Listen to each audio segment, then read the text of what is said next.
Now, when Virgin Rail lost its bid for the West Coast Rail franchise to rival First Group, the response from Sir Richard Branson was immediate and unequivocal. He described the government's decision as, quote, insanity, and has since launched a legal challenge to overturn the result. This afternoon, Sir Richard appeared in front of the Transport Select Committee and was no less forthright.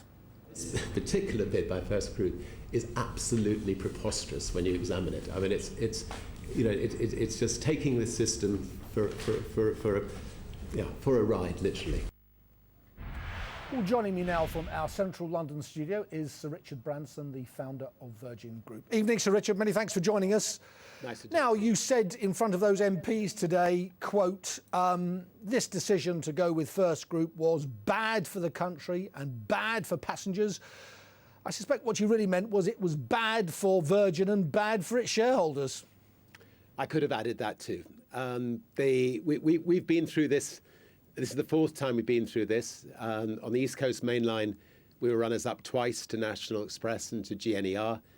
They both went bust, and the East Coast Main Line is now languishing with 10 million less passengers than the West Coast Main Line. We also went through the same situation with Cross Country, where we were outbid and the company's losing a lot of money. So, what we believe is that the same thing will happen on the West Coast Main Line.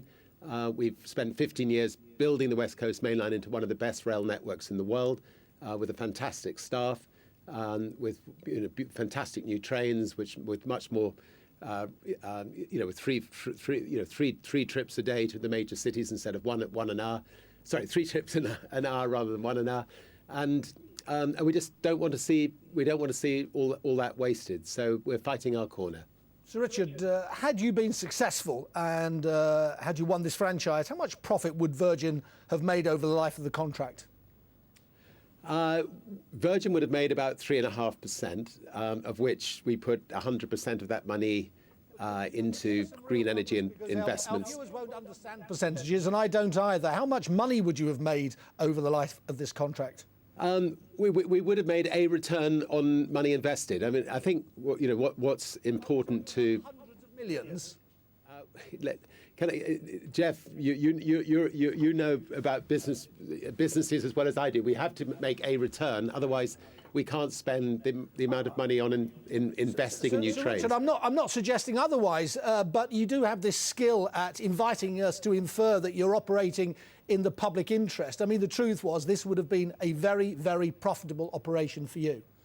Look, I've run 300 companies. This is one of our companies, and we would have made a return. Not a very, very profitable, but we make a return. Unlike First Group, we're investing 800 million in new trains, in new track, in new stations. They're investing about a third of that. So I think that what I think we have managed to prove, and you will remember when we took over the West Coast Main Line, what a state it was in. That we can make a difference. We can turn a network around from one of the most dilapidated, worst-run networks to one of the best. And obviously, we are a business, and we will make a return. Not just a return, because your margins are at the very top end of this industry, are they not? More than 6%. The Virgin Group would make about 3 to 3.5% return, which if you don't make a return, you'll go bankrupt like GNER did, you go bankrupt like National Express did, and that has resulted in the East Coast Main Line languishing, no money spent on upgrading it and turning it into the kind of network that the West Coast Main Line is. I don't think I've got to the bottom of this yet. I'm trying to work out how much money would Virgin have made over the life of this contract had you won it. If I knew, I would tell you, and I don't think even our accountants would be able to tell you that. We would do our best to make a return, a fair return, and that's what I can run any business. We've got lots of different businesses, and we like to run the rail network not because we make massive profits from it, but because we do make a real difference. And I think all the people who use the West Coast Main Line agree. The 200,000 people nearly who've signed the petition agree, and our staff agree. I find it hard to believe that Virgin has such an amorphous business model, but we'll press on with a different subject. You said that the bidding process was flawed. OK, fair enough. But why did you not make that clear before you bid, not after you lost?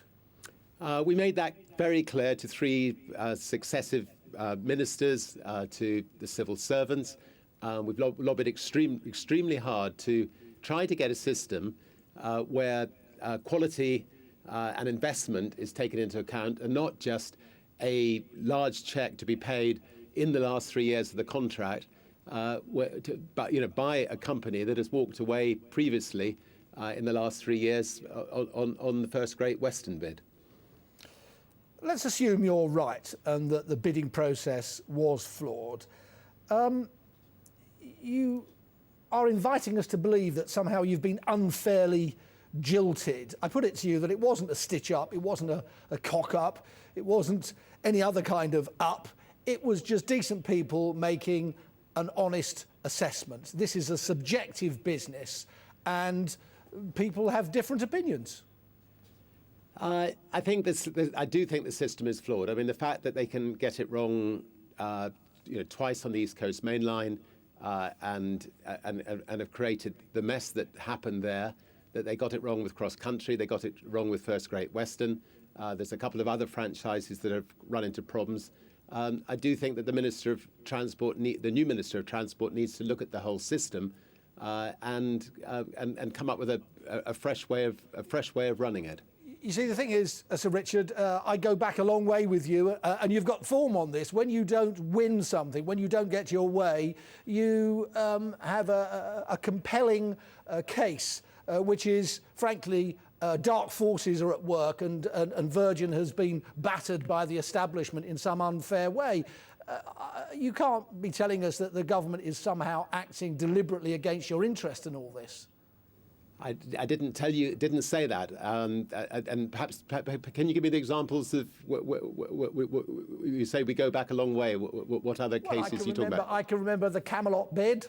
I can remember your interesting exchanges with British Airways. All right. Well, let's just quickly deal with it. With the Camelot bid, we won the lottery, and Camelot took the commission to court. And managed to delay the lottery being given to us, which meant that the government decided it was better to let Camelot have it. With British Airways, they launched a dirty tricks campaign against us. We took them to court. We won that case, and it was the highest libel damages in history. So, so I think on both of those cases, I think we had a case. So why has the government gone with what you consider to be such a second-rate bid? All I can say is that the civil servants of the Department of Transport have made a mistake on a number of occasions. We didn't kick up a fuss on those occasions. I think most likely we should have done. We decided that on this occasion to go to court to question, whether the process has been done correctly. We may be proved wrong. We may be proved right. We certainly believe ourselves to be right, and we'll see what they say. And if we lose, we'll move on. And that's just life. But I think we would love to continue finishing the job off that we started 15 years ago. All right, Sir Richard. Now, I understand that you've got a motorbike waiting outside, revving up, preparing to whiz you off to the airport. So if that's the case, travel safely. Many thanks for joining us. Thanks, Jeff. Cheers. Well, later in the show, I'll be speaking to Tim O'Toole, the chief executive of First Group, the company that beat Virgin to win the West Coast Rail franchise. That's at about 7:45. Now, our city editor...